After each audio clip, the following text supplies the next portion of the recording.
What is up, guys? Raziel here, and in this video is going to be part 2 of my Final Fantasy XIV versus World of Warcraft series. And in this video, we're going to be focusing a little less on the actual games themselves, and instead focus on the companies that developed them, Square Enix and Blizzard Entertainment.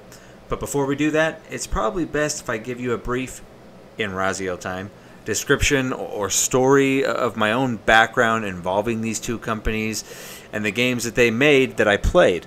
Also, how these two companies share similarities of a rise and a fall from grace, while in my opinion, Square has since stood back up and is climbing back slowly but surely to their place as king of the hill when it comes to RPGs and storytelling, while Blizzard's fall is still, in my opinion, in progress, falling harder and faster every day while alienating the fans and players that made them the great company that they are, and they're showing no signs of slowing down.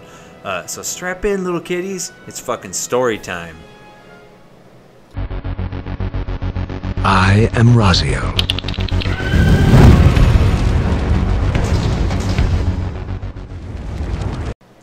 Okay, to start this bitch out, let's start with my history with Square Enix, also used to be known as Squaresoft. Now, our story first takes us way back in time to the year 1991. I mean, I was just a nerdy little 9-year-old kid who just gotten a Super Nintendo, and up to that point, the only RPG that I'd ever really played was Zelda for the regular Nintendo.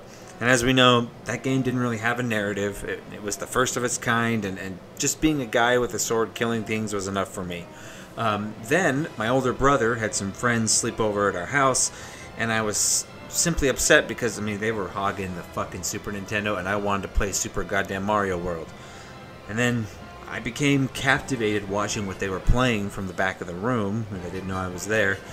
And they were engaging in combat and a strange battle system, and some amazing music was constantly playing. And the most interesting thing I noticed, though, was they were spending a great deal of time reading text on a screen. So, I mean, as a kid, I didn't really understand what was going on. So I asked him, you know, what is this game? And my brother said, it's Final Fantasy II. What's it about? I asked, you know, I said back, and he said, it's too hard to explain, but basically it's like a fantasy book or a movie that you play. I mean, I was thinking, and I did ask him, you mean like The Hobbit? And then he responded, something like that. I mean, what the actual fuck? I mean, that was what was going through my head. I mean, how is something like that possible? I mean, I didn't quite grasp the concept. And little did I know at the time that it was actually Final Fantasy IV they were playing, not 2, but in the US it was 2. Yeah, look that up if you want to know that whole debacle. In the United States, 4 was named 2 and 6 was named 3, which is what threw me through a loop when Final Fantasy VII came out, because I was like, wait, what the fuck happened to 4, 5, and 6? But anyway, let's get back on point here. The next day, my brother and his friends had gone outside and were outside playing, doing other shit, but they had left the game in the console, and I immediately powered up the Super Nintendo and started a new save file. And I mean, I was awesome at games like Super Mario World and stuff like that, but so how hard could this game be? Well, as I read the text on the screen, man, I remember it distinctly. I was instantly drawn into the story of the game. This is the one with Cecil and Kane as the main protagonists. It was the first time I had played a game that actually had a fucking real plot. You know, it just wasn't jump around and do little puzzles and rescue a princess or get a high score or shit like that. I mean, this game was incredible. And man, I got my fucking ass handed to me on a silver platter repeatedly in Final Fantasy II. I mean, I was getting my shit pushed in left and right. The game was fucking hard, especially for a 9-year-old kid. But I didn't give a fuck, man. I just kept playing and playing until my entire Saturday was gone. And for the first time in my life, I played a legit role-playing game. And I knew I needed more. I mean, this was the genre that would absolutely 100% change my life from then on in. I mean, from that point forward, any game that had the Squaresoft logo on it, I was all about it. Like, I knew it was going to be a good game. I mean, I no-lifed the shit out of Final Fantasy II, Final Fantasy III, Secret of Mana, Chrono Trigger, which to this day, excuse me, is probably one of the top 3 RPGs in video game history. And then, of course, Final Fantasy VII, Final Fantasy Tactics, which were the sole reason I actually saved up money and bought an original PlayStation day one of release. In my mind at the time, Square could do no wrong. I mean, and I wasn't off base. I hadn't played a single Squaresoft game up to that point that was bad. I mean, far from it. I mean, they were all fucking masterpieces. I mean, works of art that no other game company making games for consoles could replicate at that point in time. And you could tell that the developers were masters of their craft, were making games that they themselves would want to play, crafting stories that were meant something to them. I mean, you could see and feel their passion for the genre and the series in each installment up to that point. Now, let me go on to say that I did play Final Fantasy VIII, which I wasn't a huge fan of. I mean, it's a good quality game. I know there's a lot of people that do like it. But it's no surprise that it was during the development of Final Fantasy VIII that the atrocity known as the Final Fantasy movie, The Spirits Within, was being made. And the guy who spearheaded every Final Fantasy up to 8 was busy working on that, and therefore delegated out the development of Final Fantasy VIII to other people. That may have had an effect on maybe why I didn't like the game very much. I thought the story wasn't quite as good. I mean, the graphics were a step up from 7. It had, of course, like every Final Fantasy game, fantastic soundtrack. But I thought the story was kind of convoluted and weak, and I didn't like the battle system. I mean, and some of that battle system stuff is personal preference, but other things I thought were just weak. I played Final Fantasy IX, which was a step back up. It was a fantastic game. I loved Final Fantasy IX. However, I didn't play Final Fantasy X until years and years after its release, because, I mean, it was released in 2001. I was barely starting to go into college at that point, and I didn't have money to spend on a PlayStation 2. And anyway, at that point, I was primarily a PC gamer, which leads me right into my backstory with Blizzard Entertainment. Now, the first Blizzard game that I ever played was Warcraft, Orcs and Humans, which is Warcraft 1, dipshits. I still remember playing it on my 486 DX2. If you don't know what that is, look it up. It's an old school processor, long before the Pentiums existed. And I loved the game, man. I was addicted to it, but for completely different reasons than I was addicted to the Final Fantasy games in the RPG genre. I mean, let's face it, Blizzard's never been known as a teller of great stories, especially at that point. Warcraft 1 and 2 and its expansions didn't have deep, meaningful characters or plot lines, and neither did Diablo 1. And it's no surprise when the guy who voices and spearheads the ideas for the stories in their games routinely does cocaine in shoddy bathrooms, but I digress. There was one similarity between the Blizzard games and Squaresoft games that I loved. I mean, you could tell that both companies were passionate about their games and were making games that they themselves wanted to play because they themselves were fucking gamers. I mean, I played Warcraft 1 and 2 and their expansions, and I played StarCraft 1 like mad. I mean, they were masterpieces because of their gameplay and their ability to play over a huge network with your friends, replayability, like in real-time strategies.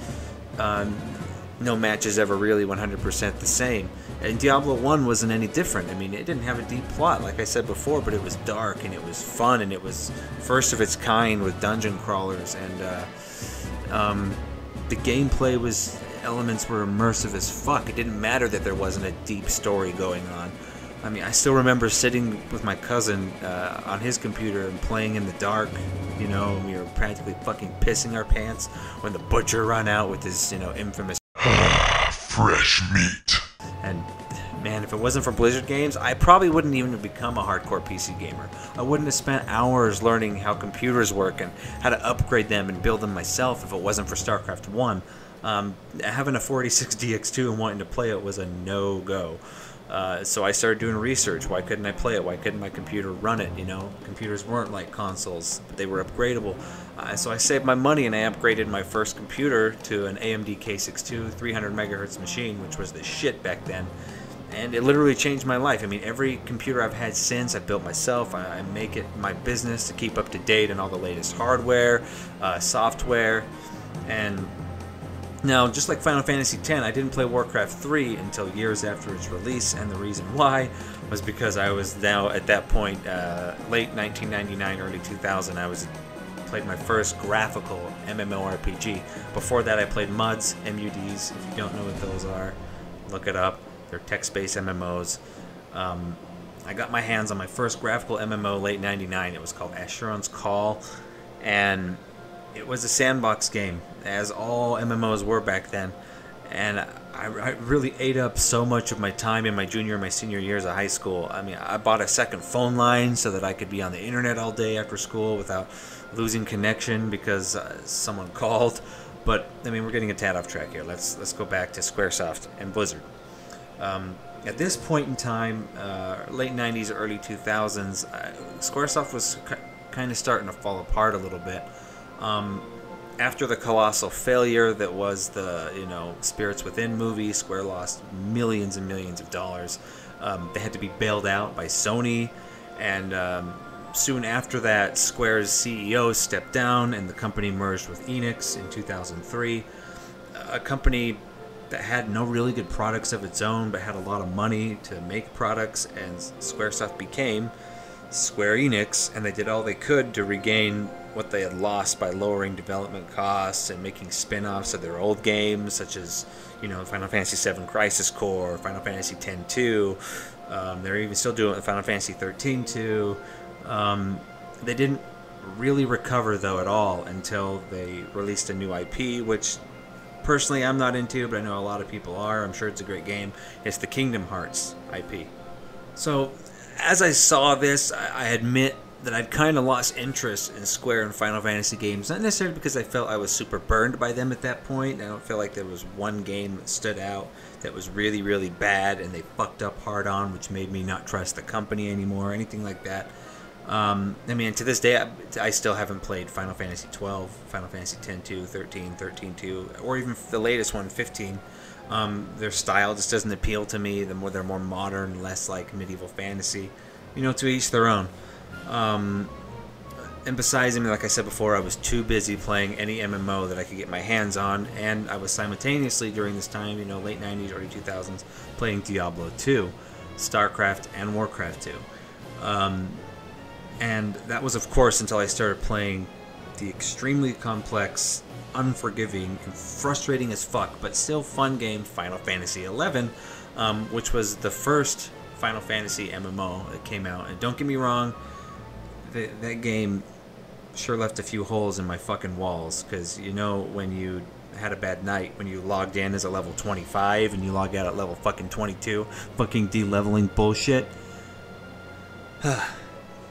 Opened up an old wound there. But I have to admit that there was a draw to the game. It had a lot of the old mystery and great storytelling of the Final Fantasy games of the past. It had good graphics. It had great, fantastic soundtrack. And for an MMO, it was a bit ahead of its time, and it was the first MMO that you could play on consoles. That's something that just wasn't really attempted before. And it was probably the last true sandbox MMO released that I played regularly, that I played a lot. I know sandbox games have been released since then, like Black Desert I think is one, and there's others, Arcade I think, but I've had no interest in those games.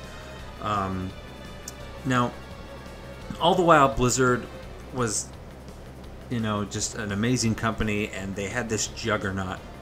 Little do they know how big of a juggernaut it would become in development in the early 2000s, and it was, World of Warcraft. It was coming, and man, I was fucking stoked. An MMO set in the Warcraft universe, which first got me thinking, wait, does Warcraft really even have a story? Because at this point I hadn't played Warcraft 3, and it's what actually got me playing Warcraft 3, was like, well, I better see what happened, because the reason why I hadn't played Warcraft 3 up to that point is because it was a little less RTS than Warcraft 1 and 2 and StarCraft, and a couple of my friends that played Warcraft 1 and 2 with me a lot, back in the day, said it wasn't as good because it was too different, but I gave it a shot. And you know what, as far as gameplay goes, I wasn't a huge fan of Warcraft 3, but it did have an okay story. It was a fun game. Warcraft 3 was a fun game, and it wasn't a brilliant story like a classic Final Fantasy game had, or Squaresoft game like Chrono Trigger, but for the first time it had some semblance of a story. And man, Blizzard had a shitload of success with Warcraft 3. Especially they single-handedly, with just a mod created the MOBA genre from Warcraft 3. I mean, it's a genre now that's probably the most profitable genre in the PC gaming industry today. I mean, maybe with the exception of first-person shooters, but I mean that's beside the point. And I'm going to point this out now. At this point, I had been just at least once disappointed with a Square game, and that was, in my opinion, Final Fantasy VIII.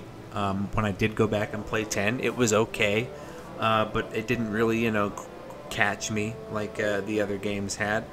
And I kind of lost interest in the IP and in the company in general. I mean, I also played Chrono Cross, which was supposed to be a sequel to Chrono Trigger, and I thought it was a huge piece of shit. But up to this point, Blizzard never disappointed me. I mean, I hadn't played a Blizzard game that I hated yet. I hadn't played a single Blizzard game that I thought sucked and wasn't worth my time. Nothing felt like a cash grab. They were still making products that you could tell they were passionate about and would want to play themselves, and you could feel it most when World of Warcraft came out.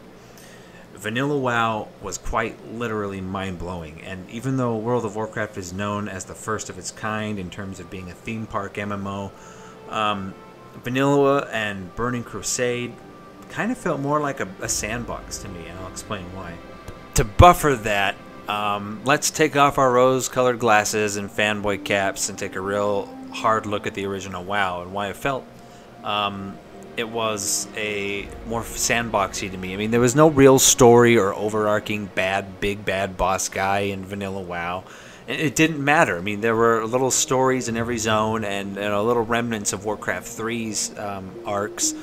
But the exploration was fantastic, and the graphics were revolutionary, and fuck my ass, excuse me, and smooth combat that made the game so fun. I mean, sure, it was imbalanced as hell, but we had to cut Blizzard some slack. I mean, it was their first MMO, and in a lot of ways their first RPG. I mean, Warcraft 3 you could argue, but still, this was their first big project on this scale, and you really didn't have to even get much in the way of continuation of the story of Warcraft 3 until you reach the Plaguelands in the mid-50s. But again, like I said before, it didn't matter. The game was great. It was huge. It was open. And back then, believe it or not, the community was fantastic. Burning Crusade had a little bit more story than Vanilla did, a little more direction in what you were supposed to be doing.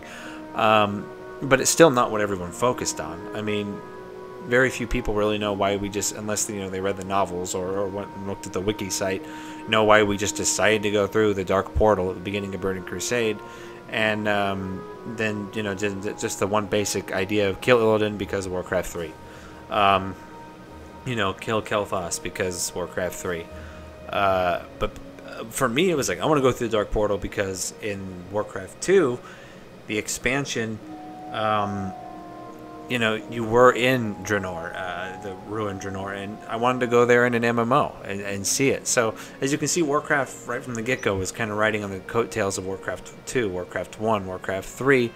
It didn't have a unique starting point story of its own, which is okay. But which is a contrast to Final Fantasy XIV, where it's 100% a game all on its own, a story all on its own, a universe all of its own, not related to any. I mean, it does have some relations to Final Fantasy Tactics, stuff like that, but it's not tied directly the way the Warcraft universe is. But I'm going to give credit where credit is due. World of Warcraft, Burning Crusade, and Wrath of the Lich King were fucking masterpieces in their own right. I mean, they changed the MMO genre and were successful beyond even Blizzard's wildest dreams. But this is about the point where Blizzard's downfall starts to unfold.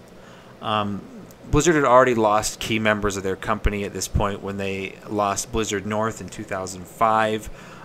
Blizzard North, if you didn't know, were the creators of the original Diablo and Diablo 2, and they spent a lot of time also helping develop Vanilla Warcraft and Burning Crusade. And they were in the middle of, about halfway done, making the original Diablo 3, which is nowhere near, in any way, shape, or form, the Diablo 3 that we got. But to overshadow all of that, we learned during Wrath of the Lich King that Activision had acquired Blizzard Entertainment. Now, let me stress this as clearly as I can. Activision is gaming cancer. Okay, I can fucking say that because I've had cancer in real life, and I know how it feels. Activision is the cancer for gaming. I mean, it's a company that is full of suits that have likely never played a goddamn video game in their fucking life, but want a slice of the pie. I mean, no, wait, no, fuck that. They want all the pie. They acquire studios and bleed them dry. And man, was World of Warcraft at that time the entire pie of the MMO market. I mean, look at this shit. This is a list of game studios that Activision has acquired over the years, how long they were in business before Activision got their greedy claws on them, and how long they lasted under the Activision name.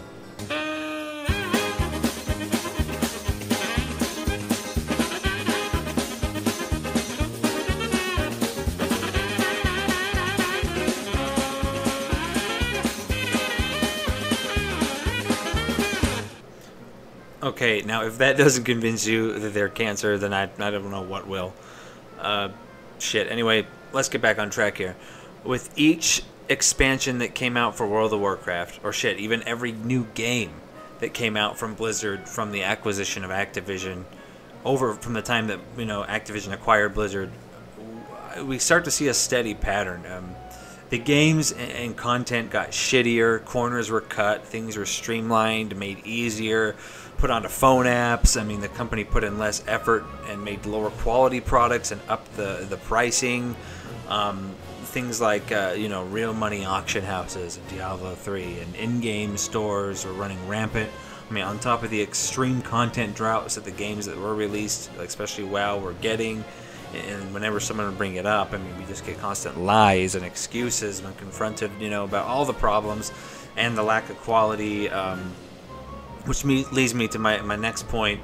As all this was going down, the level of arrogance and could do no wrong, quote unquote, this is our game, not yours, and you think you want it, but you really don't, attitude was climbing quickly within Blizzard. And all the while, they were beginning to alienate the player base that had been playing their games for literally decades because they were trying to appeal to a broader audience, quotes, so they can make more money. And, you know, the standard, you know, the kind of player they started gearing towards is the standard lazy-ass fucking millennial kid that wants everything now for little to no effort, be able to do most of it from their phone using mom and dad's credit card while simultaneously posting what they feel are deep and meaningful statements about politics on their Facebook page.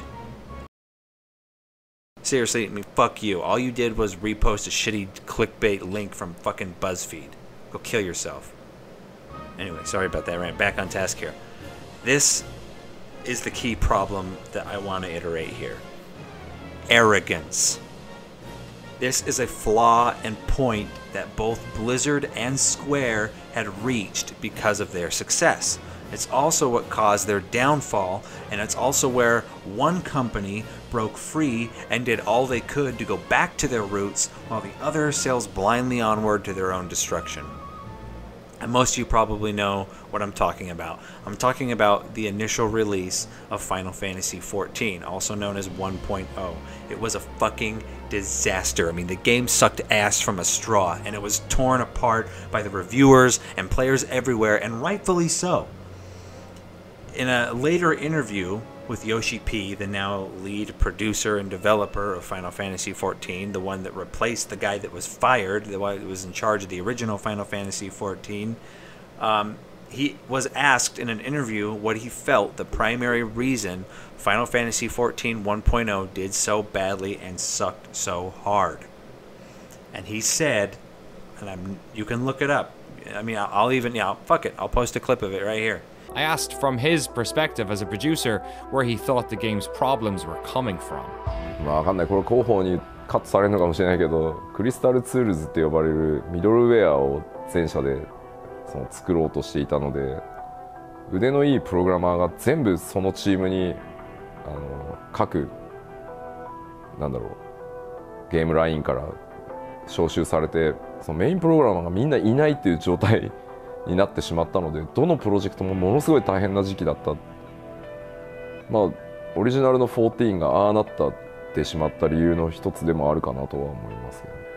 さらに2つ大きな問題がそこに絡まっていて、スクエアエニックスその全体にプレイステーション2のジェネレーションで本当に世界一クオリティ、グラフィックスのクオリティが高い、そしてゲームエクスペリエンスがものすごく詰まったゲームっていうのをたくさんリリースしたので、本当にこうなんていうんだろう、ある意味自信過剰にもうなっていた時期で、自分たちが世界一だし、自分たちのグラフィックスこそが世界一だし、その作り方はその自分たちにしかできない。だからなんだろう、でも超巨大な成功体験ってやっぱり足かせというかにもなる例だと思うんですけど、ものすごくおごってた、まあ悪い言い方をすればおごってた時期だったと思うんですね。まず He said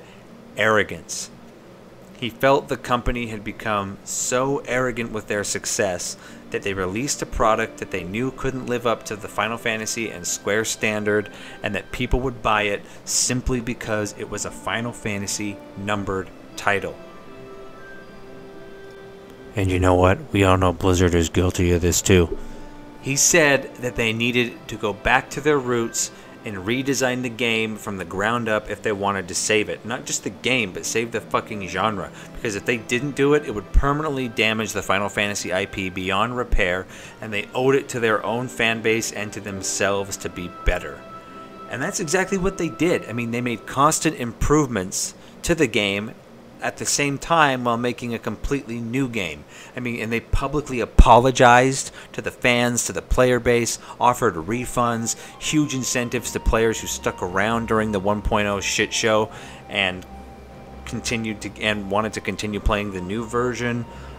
They pointed out all their mistakes, where they went wrong, how they misunderstood the market, and what they plan to do to fix it. And with the release of Final Fantasy XIV: A Realm Reborn, we saw probably, in my opinion, the biggest turnaround in the genre's and maybe even the industry's history. A company owned up to its colossal failure, apologized, and did everything they could do to win their player base's trust back, which is fucking hard, if not impossible, to do in a lot of cases. Now let's look at the flip side of the coin. Quite the opposite is true of Blizzard. They're arrogant as all fuck.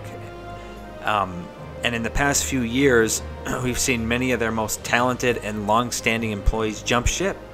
A trend that's not uncommon in companies that were acquired by Activision over time. And with all the pay-to-win games full of RNG like Hearthstone and Heroes of the Storm, and the terrible, atrocious release of Diablo 3, which story, I swear to God, was written by a 3-year-old in crayon on construction paper, and then now they're doing a remastered StarCraft 1. They're releasing StarCraft 2 as 3 separate games you had to purchase. When in StarCraft 1 you got all 3 campaigns for all the races in one game, and then in the expansion you got another one for every race. They just milked StarCraft 2 for money, steady at full price for every expansion. It's fucking ridiculous. But I mean, they had like a campaign during Warlords of Draenor to try to trick you into buying the fucking game twice. If you don't know what that is, go look up Buy World of Warcraft. Blizzard wants you to buy WoW twice. It's a YouTube video. In fact, I'll link it in the description. By one of my favorite YouTubers, Heel vs. Babyface. He has now changed to this. I'm just plugging him a little bit because I like the guy. He probably doesn't even know who I am. But he's now mid-life bar crisis. Check it out. I'll link that in the description too. But he makes good content. They just were trying to find ways to make money without actually providing anything to us, the customer and the player. And they're showing absolutely no signs of slowing down. I mean, Blizzard is a slave 100% to greed and to the whims of their shareholders at Activision.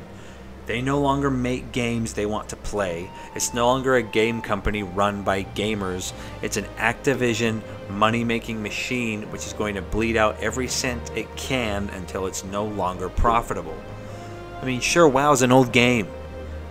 You're going to run into burnout. You're going to run into drop-off. But I have to say, a huge portion of the player base that was lost during Warlords of Draenor, and from records, Legion's only doing slightly better than Warlords, and Warlords was the bottom of the barrel for them. It's not because people are burned out, it's because the decisions of the company have been absolute fucking donkey shit. Okay?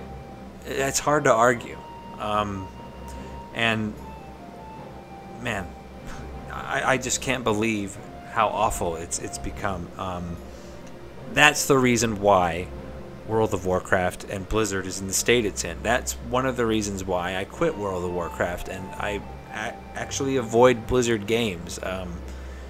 They don't appeal to my demographic anymore, which is a hardcore RPG gamer. I love stories. I love great music, and you know, as a bonus note, Blizzard recently let go their lead composer, the guy who made all the soundtracks for World of Warcraft. So there you go. I mean, when I look at Square before, and I look at them, you know, in the past, and I look at Blizzard in the past, they were both exceptional companies. I loved their games equally, but for different reasons. And they both hit the ground hard. They stumbled and fell, and it's because of arrogance, because they thought they could do no wrong, because success oftentimes breeds greed. And it didn't help that Blizzard was bought out by Activision, the greediest and shittiest game development company on the face of the planet, with the exception of maybe EA's slightly worse. But I mean, look what they do with games. Activision just ruins game companies. They milk money. I mean, look at Call of Duty. I mean, Black Ops 3 made billions of dollars from in-game item sales that won't mean jack shit when the next Call of Duty comes out, you know, which already did, and then the next one comes out, and they make so much money doing pay-to-win fucking crap, and they're infesting every product of Blizzard. Blizzard isn't Blizzard anymore, guys. Blizzard Entertainment, you have to accept, is not the company that they were, and they'll never be that again until they break free from Activision and kind of start fresh, which I don't think is going to happen ever. It's gotten too big now, and it's going to implode on itself eventually. But I look at them now. Square has, in my mind, regained a lot of that prestige and a lot of that, you know, that shade of being a fantastic storyteller and having brilliant composers and giving a shit about their games. Trying to make the best game possible, a game they'd want to play and they could get immersed in.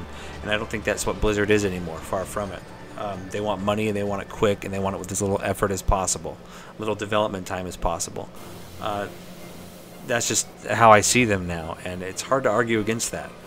But anyway, that history went for quite a while, but I think this is where we're going to stop for today.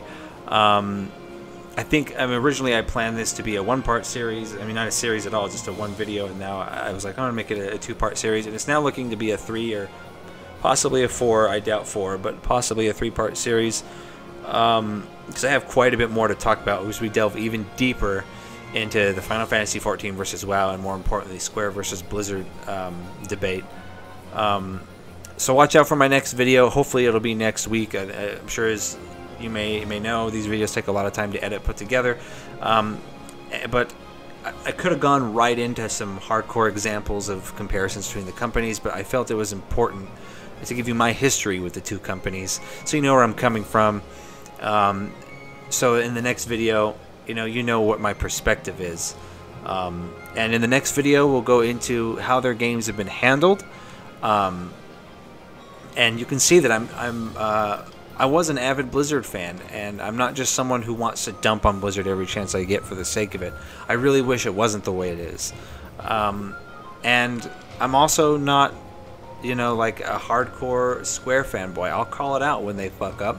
I thought 1.0 was a steaming pile of shit, and I didn't buy it.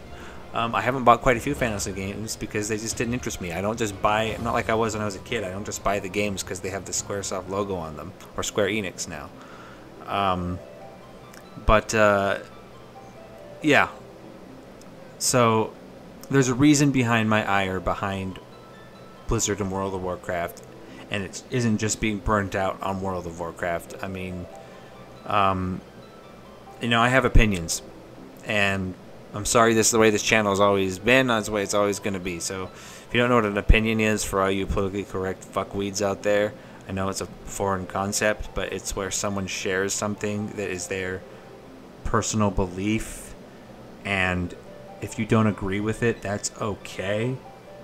You know, you don't have to, you know, post on social media and try to take my job and things like that. So, you know, be an adult. Anywho, so that's what we'll continue in my next video, Part 3, Final Fantasy XIV versus WoW, Blizzard versus Square, when I tackle one of the biggest issues in the game company, that both game companies have faced, and that's how each company, excuse me, mumbling all over the fucking place here, how they've handled it differently. Player communication and feedback and their patch cycles because of said feedback is going to be next. So this has been Raziel, guys. Follow me on Shitter, and like and share the video if you liked it, and if you didn't and you're about to Blizz fanboy rage in the comments, have at it, but don't forget to fuck yourself first. Anyway, guys, keep it real.